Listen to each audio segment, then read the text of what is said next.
90-Day Fiancé Happily Ever After star Angela Deem is comparing Michael Ilesanmi to an infection in her latest shocking accusation against him on social media. Angela and Michael were together for almost a decade until they split in February 2024. The split wasn't mutual since Michael went missing from Angela's house without informing her. A distraught Angela had even offered $10,000 to whoever would reveal Michael's whereabouts without knowing that he would tell the police had left because he feared Angela. The Georgia woman has since been trying to get Michael deported. Angela has dragged Michael to court and might not be able to openly talk about him on social media, so she does it through passive-aggressive reposts instead. Angela's latest post, which she shared on her Instagram story, is from Reels by Tonya. The post reads, "All of a sudden they stopped talking to you." The post asks the reader to not trip. It further explains that God will sometimes cut off an infection to keep it from spreading. The situation described in the post made it look like Angela was referring to Michael ghosting her out of the blue by staging a disappearance from her house when she was out running errands, and he was at home looking after the grandkids. The post refers to the person who is in the wrong as an infection. In Angela's case, Michael and Angela were both red flags. It was obvious that Michael did not love Angela because of his wandering eye. Meanwhile, instead of admitting that Michael and she would never have a happily ever after, Angela kept forgiving his mistakes. She punished him by mistreating him. This involved her constantly shouting and yelling at him over the phone, and when they were together in person, these arguments came close to getting physical. If Angela thought that Michael was an infection, she should have cut him off a long time back. Angela has no reason to tear the divorce papers Shed prepared for him on the last resort. She ended most of the seasons they were in together by declaring him done, but the couple were back together for a new season as if nothing wrong had happened between them. Life gave Angela many chances to stop the infection from spreading, but she was hungry for fame and greedy for more spin-offs that kept her on reality TV and made her money. Angela recently hinted at her being lonely in an emotional TikTok clip where she lip-synced to a sad song. It looked like Angela was trying to get Michael's attention. She also posts these messages to Michael on her stories, thinking Michael would read them and confront her. However, this time, Angela's message to Michael is not so subtle. The message "Don't trip" is a reminder from Angela to herself not to get back together with Michael, but instead get the 90-Day Fiancé happily ever after. Star deported to Nigeria by proving he's a fraud instead. 90-Day Fiancé spoilers reveal that Matt and Amani are ready to talk about what their relationship is like in a thruple. They have been married for 10 years, and they met their girlfriend in Mexico while they were on vacation. They are the first thruple on 90-Day Fiancé, and they wanted to take time to explain what it means to be in this type of relationship. Matt and Amani have children of their own, and so does Annie, who they are trying to add to their marriage. Amani felt an instant connection with Annie and knew that she had to be included in their marriage. Amani told fans, "It was never a plan where we were like, okay, right now we are searching for a third. We want to have a thruple. They say the best things in life aren't even planned. They just happen, and it's one of those." Matt always knew that Amani was bisexual and that she had been with a lot of women in her lifetime. She pointed out that being with a man was never sustainable to her, and she would always be looking at women, even when she was with Matt. He learned this about her very quickly, and it seems as if he is perfectly fine with it. Ever since their relationship with Annie began to grow, Matt and Amani knew that they wanted Annie to be included in their marriage. The couple is very comfortable with her, and they are working to get her to come to the United States. This may not be easy to do legally, however. Matt and Amani will do anything that they can to get Annie to the States, and this season will follow that journey. Amani explained to fans that she wanted to advocate for thruples and be an inspiration for others. She wants women to know that they can be in a situation like this, and it is not a bad thing. You just have to find a way to make it work in your life. She said that the media has given thruples a bad name, and not a lot of people understand them. She and Matt want to show that they are not taboo, and that this type of relationship can still be healthy. 90-Day Fiancé star Mike Youngquist's current relationship status with girlfriend Sarah has been revealed after his announcement that he had become a new dad. Mike and Natalie Mordovtseva had met through mutual friends while both were going through divorce. Mike and Natalie broke up in 90-Day Fiancé Season 8, but Natalie came to the U.S. on a K-1 visa despite their differences. While Natalie married Mike in April 2020, she dumped him by December that year. Natalie dated Josh Weinstein on-off for the next 3 years, but kept going back to Mike, especially when she wanted a baby. Mike refused to take Natalie back as he was happy in a relationship with mystery woman Sarah. Mike's public spotting reveals whether they're still together. 90 Day Fiancé Alexa reposted a Reddit post that revealed Mike's current location and relationship status. The photo was shared by a Redditor who spotted Mike at Costco in Sequim earlier today. The Reddit user confirmed that Mike was not alone at the supermarket. He was accompanied by Sarah on their shopping trip. The fan revealed that they seemed to be into each other and were light and playful. The 90 Day Fiancé viewer also noted that Mike is super tall in person. They added that they were glad Mike had found happiness after Natalie. Mike met Sarah in December 2022. He spoke about having someone special in his life during the 90 Day. The Single Life Season 4 tell-all. Mike convinced everyone that he was committed to Sarah and wished to get married to her since she was a great match for him. However, for that to happen, Mike needed to divorce Natalie. He served Natalie the papers through co-star Debbie Johnson. Natalie refused to sign them, and there is still no official confirmation of Mike and Natalie's divorce. Natalie is afraid that the divorce could lead to her getting deported. Natalie had kept Mike as a backup, which was revealed when she went to him asking for a baby after realizing Josh never wanted to have kids with her. Mike didn't wait for Natalie to come back either. He made his relationship with Sarah Instagram official in June 2023 and soon became a father figure to Sarah's dog. Mike and Sarah completed 2 years of being together in December 2024. It's commendable that Sarah has stayed with Mike even though he is still married to his estranged wife. If roles were reserved and it was Natalie in Sarah's place, she wouldn't have liked that Mike was still married on paper to his ex-wife. Sarah's maturity is revealed through her decision to be with Mike, and the same can never be said about Natalie. It's possible that Natalie tried to reconcile with Mike after her split with Josh on 90 Day. The last resort.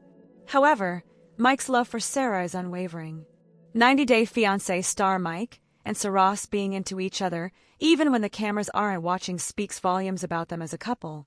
Stacy Silva from 90 Day. The Last Resort gets candid about her long-term skin condition, which she was diagnosed with at the age of 11. She is currently appearing in 90 Day. The Last Resort Season 2 with her husband, Florian Sukic. The couple has been dealing with trust issues, as Stacy has expressed dissatisfaction with Florian's flirtatious behavior towards younger women. Stacy is also worried about Florian's growing closeness with her twin sister, Darcy Silva. On Valentine's Day, Florian hinted at troubles in their relationship by sharing a cuddly picture with an Instagram model. Stacy recently took a step forward in her career by recording a new song with Darcy, showing that she is actively progressing in her profession. Stacy also engages with her fans by answering their questions. In a recent Instagram story, Stacy addressed fans who were curious about the triangle on her forehead and eyebrows, explaining that she has vitiligo. She also mentioned she microbladed her eyebrow years ago to cover up the condition. Stacy added, "But wish I had my all-white eyebrow back, it gave me character." Despite this, she has no reservations and fully embraces her skin condition. She concluded her message by encouraging everyone, stating, "Let's all embrace people with vitiligo, we are all beautiful." Over the years, Stacy and her twin sister have undergone several cosmetic procedures and plastic surgeries to enhance their physical appearance. She has chosen to have a tummy tuck, breast augmentation, and regular lip fillers to achieve the desired look. However, it seems that Stacy is now content with her appearance. While she still shows off her filled lips, she is no longer interested in undergoing any extreme cosmetic procedures to improve the appearance of her vitiligo. In fact, she regrets the decision to microblade her eyebrows because it took away her natural appearance. Stacy feels comfortable in her own skin, which has led her to discuss living with vitiligo openly. Despite the skin condition being visible on her face, the 90 Day, The Last Resort cast member isn't afraid to address it.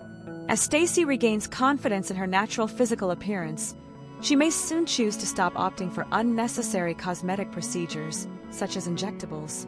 If Stacy were to stop receiving criticism about her appearance, she might find the courage and motivation to refuse lip fillers. This decision may be made even more resolutely due to her recent kidney surgery. Stacy is gaining confidence in her appearance, And this confidence is also helping her stay away from negativity and relationship drama. She appears unfazed by Florian's flirtatious behavior on social media, as she is focused on advancing in her career as an entertainer and practicing self-love. Stacy wants to raise awareness about vitiligo on social media to help people living with it feel equal. She decided to address the rumors about her appearance to control the narrative and normalize it. The 90-day, the last resort star is empowering others by discussing her health condition openly. 90-Day Fiancé alumni Anfisa Arkipchenko just blatantly confirmed that she used her ex-husband, Jorge Nava, for the green card. Anfisa came to America from Russia to marry Jorge back in the early years of the show. Jorge promised Anfisa a lavish life thanks to his medicinal cannabis business. However, Anfisa would prove far too expensive for him, causing several outbursts from her that helped make the show popular. Not only were there several yelling matches, but also lots of controlling behaviors from Anfisa. She would wipe Jorge's phone out of anger and call frantically whenever away from home. This painted Anfisa as the villain of the season. But Anfisa always made herself clear that she was with Jorge for the money that he promised her to spoil her with. This, as well as her growing career and independence, made fans grow an ironic soft spot. Reddit user posted a screenshot about one of Anfisa's stories. Anfisa captions herself driving with POV.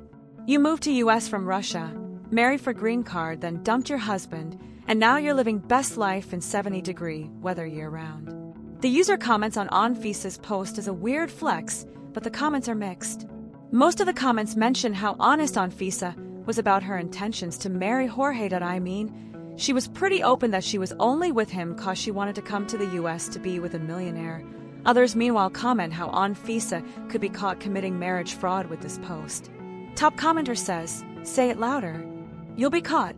Anfisa was always forward about her intentions of wanting expensive things from Jorge. However, Jorge lied to her about being rich enough to afford her. Anfisa made a very great point against Jorge, claiming that he wouldn't date her if she was ugly. Their relationship was strictly transactional on both sides. While Anfisa was honest about herself, Jorge catfished Anfisa for not being as well off as he claimed to be. After his time on the show, Jorge would get arrested for illegal marijuana possession and move on from Anfisa. The couple would break up and divorce during his 2.5-year prison sentence. Now, Jorge is married to someone new with 2 children. With Jorge's family growing and Anfisa building her career and education, the two have clearly moved on from each other. Anfisa seems to just be sarcastic with her message after all these years. Anfisa is not confessing to marriage fraud, or at least not saying enough to condemn her in court. Jorge was the one who lied to her about his promise of money. That fact alone affects how Anfisa is viewed. She has also been an American citizen for several years, now along with a new bachelor's degree and a developed life. With all the time that's passed, it's unlikely for something to happen to Anfisa legally now. 90-Day Fiancé. Before the 90 days, star David Dangerfield is almost ready to give up on Sheila Mangubat amid the Filipina woman's visa getting rejected and her son having health issues. David debuted in Before the 90 Days Season 6 and traveled to the Philippines to meet Sheila. Her asking him for money raised red flags in David's mind, but he still got engaged to her in the finale. David wished to get Sheila to the US and marry her in December 2024. Unfortunately, there was an issue with Sheila's K-1 visa that stopped her from moving to America. David said he wouldn't give up on the relationship. Still, as the months have gone by, there hasn't been any update about Sheila's visa at all. However, David has now revealed where their relationship stands. David recently shared a series of throwback pictures. Was last 1 year ago and good time we are together in Philippines, Cebu, David wrote in his caption. He mentioned that he and Sheila can't wait to get married in future, but they can't do it because the visa are so powerful in them. David added, and her friends real knew we want to get married. But I can't. David mentioned they have to wait for a long time. He expressed disappointment at how there would be a loss for long-distance relationships for good if their visa issue didn't work out. I can't wait for a long time because my age. David confessed that he seemed to be close to giving up on Sheila since he was getting older and couldn't keep waiting forever. He wants a woman in his life who he can love. He hopes that Sheila and his fans can forgive him and understand his plight. On a lighter note, David wrote, "And I never forget I not pay insurance for rent car, lol I can't afford. I was so lucky." He sent love to all his followers in his message. David wants to be with Sheila, but the relationship would only work for him if Sheila moved to America. David and Sheila also faced communication problems due to her not having learned sign language. David had hired an interpreter who Sheila grew jealous of. David helped Sheila with building a house back in the Philippines. However, he wishes to have a house of his own in America where he can spend a lifetime with her son John Ryle, and any future babies David might have with Sheila. Unfortunately, Sheila's visa rejection may have caused David to change his mind. David seems to be feeling anxious about growing older without a companion, and the fear of Sheila's visa taking more time than expected to get approved is lingering on his mind. He has already spent several years in a long-distance relationship, and David doesn't want a long-distance marriage now. It appears he is ready to start dating in the U.S. and meet someone locally who he could marry instead of Sheila. David has also faced financial issues and had previously asked fans to give him money to help build a house for him and his fiancée.